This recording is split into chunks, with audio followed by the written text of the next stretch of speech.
Mais c'est vrai que l'action de Trump au Venezuela, puis peut-être dans les mois qui viennent ailleurs, sera une forme de légitimation en réalité de l'impérialisme, aussi bien de Vladimir Poutine que de Xi Jinping, s'il le décide. En même temps, Xi Jinping, son objectif principal, c'est le développement de la Chine. Or, ce qu'il voit sur l'Ukraine, c'est que, en fait, la Russie est victime de sanctions.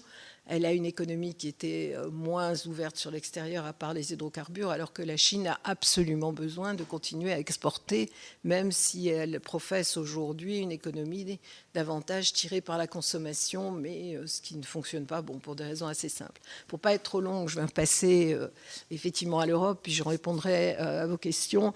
L'Europe est dans une position d'affaiblissement, comme je disais au début. J'ai été ambassadeur au Comité politique et de sécurité de l'Union européenne au début des années 2000, de 2002 à 2005. J'étais avant chef du service de la politique étrangère et de sécurité commune. Et l'idée était, à la suite de la rencontre de Saint-Malo, qui permettait une action autonome de l'Union européenne, de développer les moyens militaires de l'Union européenne et de lui donner un bras armé.